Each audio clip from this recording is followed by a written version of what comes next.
When I was 24, I had a situation that I felt real good about myself. And then the shoe fell. You ever had that? Like you feel real good and then boom. You ever had that happen? Of course you have. Well, I graduated from college, big day for me. I was pretty proud of myself in a humble sort of way. The ceremony was held at a college, Nebraska Christian College, in the alumni hall / gymnasium. And it was the largest graduating class that college had ever had and never really has had. And so a lot of my colleagues who are still in ministry today were in that ceremony. And I remember walking up on the stage at the time, and they handed me this beautiful blue folder and shook my hand and walked off the stage, sat down next to the guys that were rotating through, opened up the folder, no diploma. I'm like, huh? Looked over at this guy, he had a diploma. Looked over at that guy, he had a diploma. And I'm like, is it a term paper I didn't turn in? The wheels are spinning, right? The gig's up. They've figured me out. They know they can't unleash me in a church. It'd be a disaster. And so, I'm freaking out. I mean, to be honest, I got up after the ceremony. I didn't hear anything after that. It's like, what's going on here? So, we departed and took the robe off. And to be honest, I had all kinds of things. I'm thinking I got relatives here. My parents were there. Of course, Jackie was there. My in-laws came. My grandmother was there. I was the first of her grandchildren to graduate from college. And she had 30 grandkids. So how am I going to tell them? So I'm, as you can tell, I was pretty agitated. And a man named Dick Wamsley, who was the dean of students, he came up to me and he shook my hand. And I thought, oh, now he's going to tell me why I don't have the diploma. That's what he's going to do. And so I said, hey, and I was kind of afraid to do it. I said, got any ideas? And he said, just an oversight. Don't worry about it. Congratulations. Last week, we came to this crucial question that I think every person here should answer. It's a question that Jesus asked his disciples in the first century, intended for all of us. The question is, who do you say that I am? And Peter, the courageous one, pipes up, and he gives the best answer possible. He gave the right answer. You are the Christ. And as you know, Jesus Christ is not his name, Jesus Christ. Christ is a title, meaning the crowned one, the king, the one over all. Okay? Great answer. Great answer. It made them all feel real good. It made Peter feel real good, Then Jesus started talking about things that didn't make them feel real good, that didn't fit their view of their preferred future with him. He started telling them about betrayal, rejection, beatings, death. And then Peter, the brash one, challenged that. And Jesus said, in essence, yeah, I've heard that kind of talk before, Satan. I'll have nothing of that. I thought about this week, about how these disciples, Peter, I give that guy a lot of grace because I'm at least as brash as he is. And I think about how they must have talked among themselves and even with him more about what it means to follow him to a cross. And then he throws another gem at them. He says this in Mark chapter 8:34, when he had called the people to himself with his disciples also, so he's got all kinds of people now in this scenario, he said to them, whoever desires to come after me, let him deny himself, take up his cross, and follow me. For whoever desires to save his life will lose it, and whoever loses his life for my sake and the gospel will find it, save it. What's it going to profit you if you gain the whole world and you lose your soul? You forfeit your soul. What will you give in exchange for your soul? There's another penetrating questions that in this place we have to ask these questions.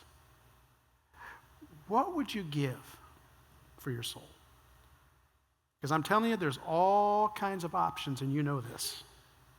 For whoever is ashamed of me and my words in this adulterous and sinful generation, which continues today, of him the Son of Man will also be ashamed when he comes in the glory of his Father with the holy angels. See, there's something that we all know, but it's not easy to grasp or accept. Christianity without a cross is not Christianity. It's a sham. It's a facade. The cross is what makes Jesus Christ. The cross is what makes you Christ in.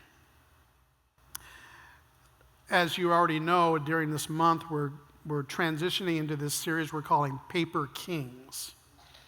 And it's going to challenge the kinds of things that we often like to put on the throne of our lives, the sham makers, the facade kings. And it's going to lean us back into the real king. And here's the thing, and just to be honest, I'm glad he starts this way, because let's get it out of the way right now. The worst kind of king in your life and mine, me, you. We make lousy kings. Now, I don't want to rain on your parade. I mean, I know the world's trying to tell you you're all this, you're everything. But the first king that needs to be exposed as the fraud and pretender in our lives is me. And I imagine if you're normal, you look pretty normal to me.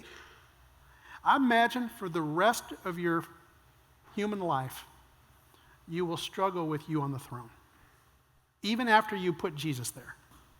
Let's be real about it. But there are some requirements of yielding yourself before the throne of God. And he walks through all of them in this teaching. Here's the first requirement. It is a decision. He says, whoever desires to come after me. No one's going to force Jesus on you, okay? And if they did, they didn't know what they were doing. He's not here to force himself on you. He never will. And I just want to make this clear, because I think there's a lot of misunderstanding about this, even in theology today. God is real. Jesus came to reveal God to us, but you have to decide, will I desire to follow him? It's his decision. He made a decision long before human beings ever enveloped this planet. He made a decision that anyone who would come after him, he would save them. He made that decision before the beginning of time. He made the decision that anyone, before he created one human being, he determined that if anyone wants to be saved, you can be saved.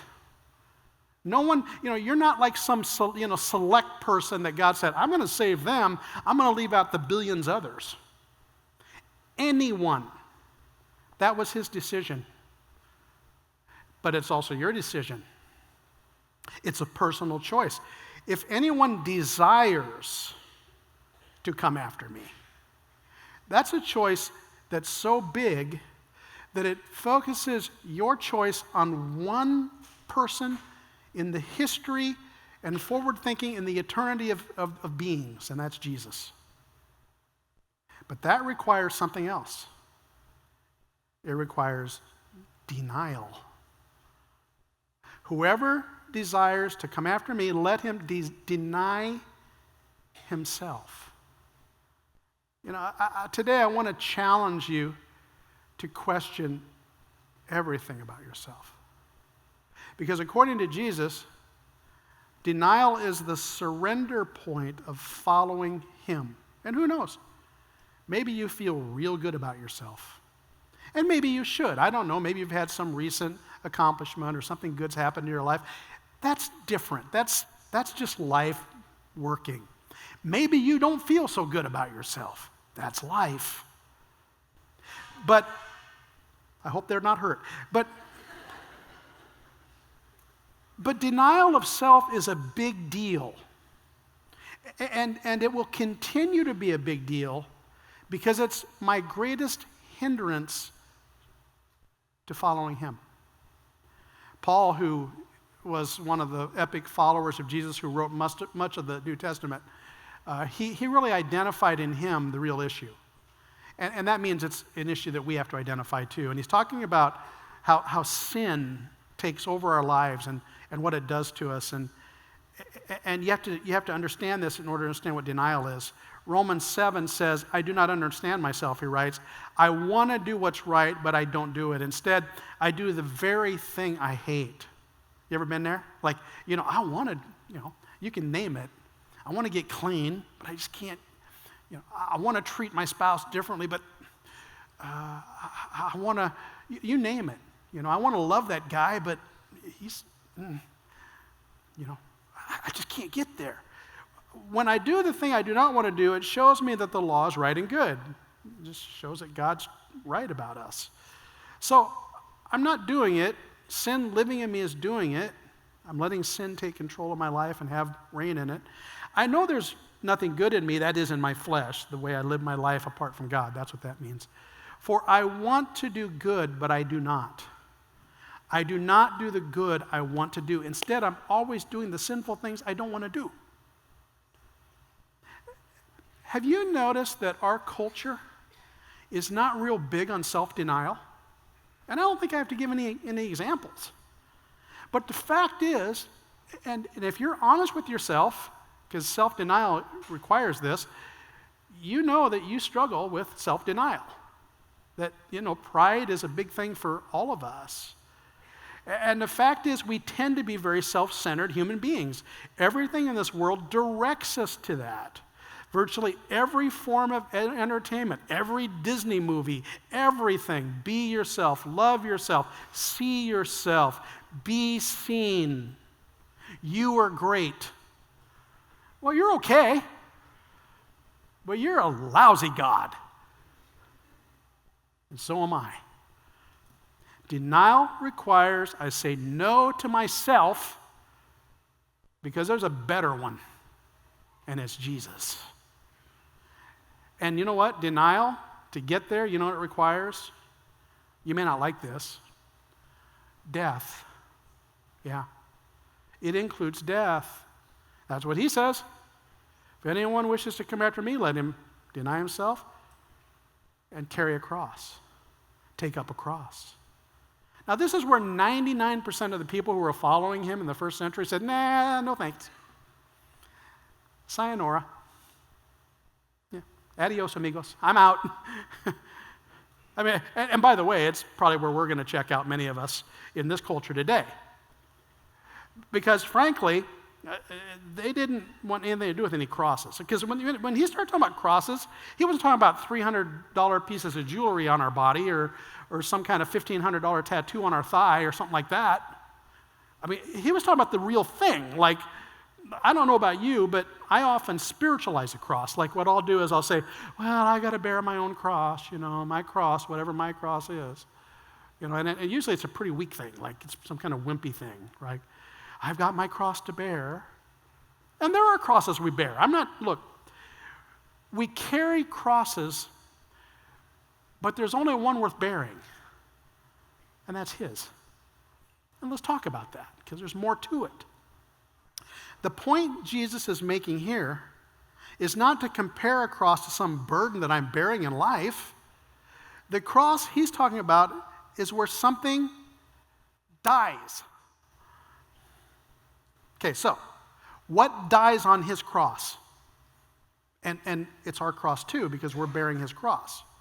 The old me dies, Romans chapter 6. For we know that our old self was crucified with him, so that the body ruled by sin might be done away with, that we should no longer be slaves to sin, because anyone who's died has been freed from sin. That's the old me going into the grave and the new me coming to life and resurrection. That's what he offers us, but there's death. See that? What else dies? The flesh, Galatians 2:20. I've been crucified with Christ, and I no longer live, but Christ lives in me. So in other words, the self-driven life, the life that this world says you got to do everything for yourself, you got to be everything for yourself, you can't let anybody get in your way, that guy goes to death and is buried, and a new guy comes to life because of Jesus. I live by faith in the Son of God who loved me and gave himself for me. You know another thing that's supposed to die on a cross? His cross? So thusly, your cross and my cross? Selfishness. Selfishness. Romans 12. Therefore, I urge you, brothers and sisters, in view of God's mercy, his selflessness, offer your bodies as a living sacrifice, holy and pleasing to God. This is your true and proper worship. Do not conform to the pattern of this world, but be transformed by the renewing of your mind. Taking up your cross means the Spirit of God is going to wipe out your love for yourself and the world above him. And you're putting him on the proper place of your life. A cross wipes me out.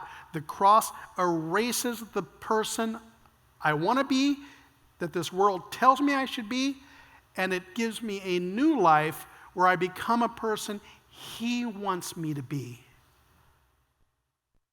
And by the way, you probably know this if you know anything about the cross he went to. A cross involves pain and hurt. It always does. Now, I want you to understand this, and I believe this with all my heart. He went to that cross to take our pain and hurt with him. That's why he took that road. He took my punishment on him, yours too. The disgrace, the shame that I would have, facing God with my sin, he thrust that on his own back, and he crucified it with him. So that's true, and yet there is an aspect of pain that comes with the person who follows him when it comes to a cross, because I'm going to have to give up some stuff that maybe makes me feel real good until it doesn't, until it gets real bad. So the hurts that come are things like, oh, I like the way this makes me feel and how it makes me feel about myself, but I've got to give that up because I know it's not his will for my life. It hurts when the people I care about kick dirt in my face because I'm trying to live by ethics that they don't appreciate. I was talking to a man at a barbecue a while back, and we were talking about something. I didn't know him until this conversation, but he threw this buzzword at me that the word is deconstruction. Heard of it? And I guess it's something that a lot of Christians are facing right now in their faith. So what they're doing is they're encouraging people to deconstruct their minds with anything that they've learned about God and then to recreate God in an image that they think is more preferable. And a lot of it has to do with how we see people in terms of tolerance and acceptance. And look, I think that's all fine as long as we don't stray away from the things that Jesus and God say are true things in our lives that need to be addressed. And so he said this to me, and I'm not quoting him, but it's in my memory. It's how he said, I'm not going to a church that sings songs and preaches to me about how evil and full of sin I am. And at first I'm like, hey man, I get it. I don't really want to go and get battered like that either. But then I was reading in the scripture just days after that. I was in my reading time, and I was in the book of Job, Job 42, and he says this, that we don't receive the righteousness of God unless we're willing to repent in dust and ashes. There's something about us that needs to bring us to the point in our lives where we recognize that in terms of our righteousness, we're in the dust when we compare ourselves to God. Which of us, though, if allowed to choose our version of God, our version of Jesus, would ever choose a scenario of defeat, disaster, despair, disappointment, disillusionment, self-doubt, even death? Yet these very elements will probably come into your life. The scripture tells us that God finds absolutely essential that we take a path that he's on. And sometimes that path hurts because we got to give up something that we like. But we know that in the end it will kill us. So what would you put in that category? I mean, what would you say, I'm in the place of God, I will hold on to this. That's a death march, friend. And until you see it, you haven't found out what dust and ashes really means. Okay, now the cross also, here's the thing that baffles me about these guys that followed him, until I think about myself at least. The cross leads to resurrection, and I thought it was strange. Like Jesus taught about this openly to them for months. He told them where this was all headed, and as soon as he mentioned the cross, it's like that's where they stopped right there, like in their thinking. It seemed like they never heard the word resurrection. And I thought, well, that's weird to me, until I think about me and the people I work with every day. Now, first of all, here's the reason that they got stuck on thinking about what a cross is. To them, a cross was different than it is to us. To them, it's what lined their roads with people being decimated, naked, and dying. And they saw it. They all knew what it looked like because the Romans were doing that. So you understand their vision of a cross. They didn't want to even talk about it. Who would? But Jesus took the most vile, the most shameful, the most horrific form of capital punishment ever contrived by the sickness of a human mind, and he made it glorious. He made it a portal to resurrection. That's where they got lost. They couldn't get past the pain, the suffering, the horror to see the glory of what would follow. And that's understandable. And I would say, well, I'm not that way. Well, of course I'm not that way. I'm looking back. But what about when I'm in my own horror and destruction and destitution? Is it easy for me to see a way out? Is it easy for me to see the glory beyond that? I would say no. Because you know what? That's hard to see when you're in that phase. But yet all of us were created for resurrection. All of us were created to be free and whole and wholesome and adequate and able to handle life's challenges, able to cope with life.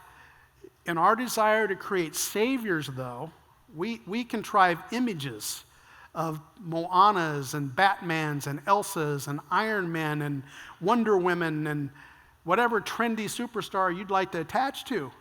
Because we know we need superstars. Well, we need more than a superstar. We need a Christ. And all of those pretenders point us to that need being met.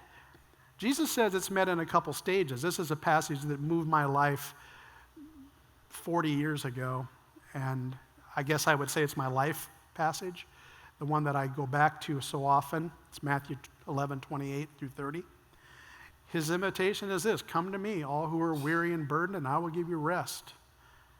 Take my yoke, my teaching, my learning on you, and learn from me, because I'm gentle, lowly in heart, and you will find rest for your soul. Because my yoke is easy, he says, my body of work and teaching. It's easy, and my burdens are light. So there's a couple stages there. You know, the stage is come and learn. That's a lifelong process, and that requires devotion. Whoever desires to come after me, let him deny himself, take his cross, and follow me. That's a path. Come after me. You probably know what a paradox is, right? And no, it's not just a set of Doc Martens sitting in your closet. A paradox, Dan loves that. He thought that was just brilliant when I said that. A paradox is a contradiction that proves itself to be true.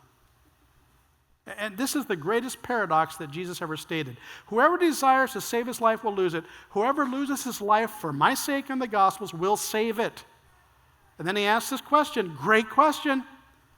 What will it profit you to gain the whole world and forfeit your soul?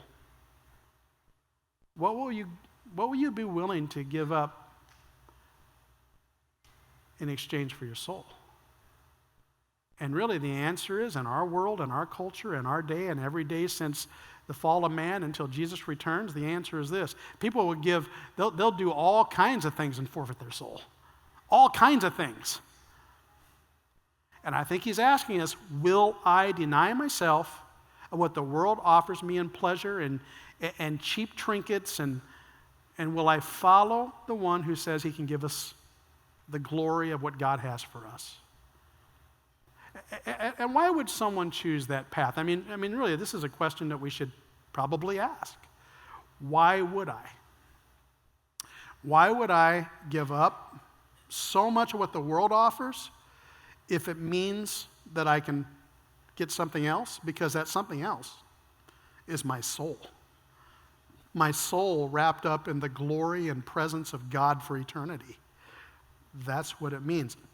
Why would I yield my throne to him? Because my throne's a paper throne. He makes this statement, and it's a challenging statement. And we're not going to skip it at Third City Christian Church. Some churches wouldn't read this passage. It seems too exclusive.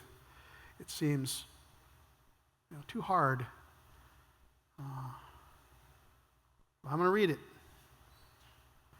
Whoever is ashamed of me and my words in this adulterous and sinful generation, of him the Son of Man will also be ashamed when he comes in the glory of his Father with the holy angels. See, as a Christian, I am called either to believe in our Lord or the voices of the paper kings. And I will choose time after time after time after time who I will follow.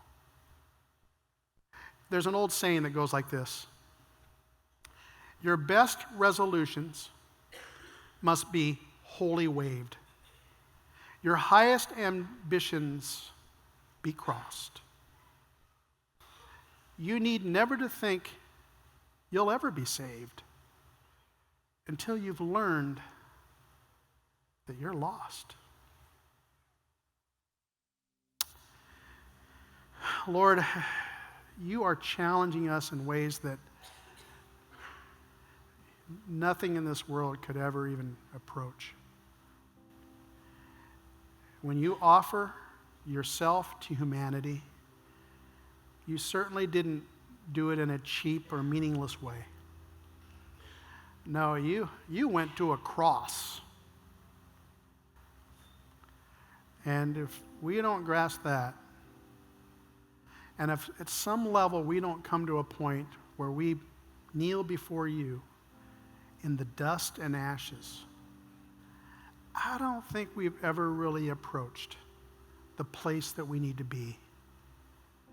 And I know we're being told and we're telling ourselves, I got to feel real good about myself. And yet, if I'm honest, I know I will never feel real good about myself unless I understand who you are. And I put myself appropriately in a place of worshiping you. So Lord, in this communion time, we're remembering again a price paid by a God who loves his people. Very expensive. Incomprehensibly valuable. A God who would die on a cross for us and come out of it in resurrection. We're grateful, Lord. We're thankful for Jesus. So we take this bread, resembling the broken body of Jesus in love for us, and we eat it in remembrance of him. We take the cup, a new way of life, a resurrection life, a new covenant life. And as we drink it, we're reminded of a price paid by the God of the universe who shed his blood for us. Drink it, all of you, in remembrance of him. There'll be a day when he's going to return. He's going to establish his eternal, glorious kingdom. And he says he's going to do this with us then. Won't that be something? That is a really challenging song to sing. I mean, it all sounds great, doesn't it? It feels real good. It feels real good to say that and to sing that. You know, I'll lay my whole life down. My King forever. It felt real good when I finally got that diploma. I got it, that piece of paper. It's on my shelf in my office. I have 2 diplomas in there. One from that college, one from the seminary, the seminary, kind of the same thing. Thank you. That cemetery diploma, I want that one too, by the way. But, oh my gosh. Hard to make a point coming out of that. But we're going to do it. You know what those diplomas are worth right now? Nothing. Neither one of those colleges even exist. They're gone.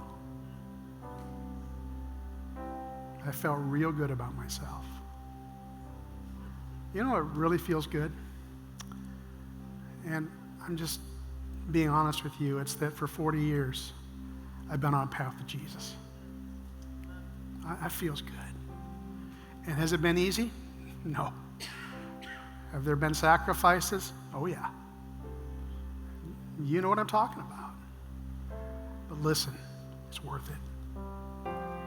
Because, by the way, if you've had an accomplishment that you feel good about, enjoy it. We had a nice party after the graduation. It was great. I remember it even today. It was wonderful. But you know what? That was the beginning of my call to ministry. And in this path that I'm on, what feels real good is when I see Jesus change lives.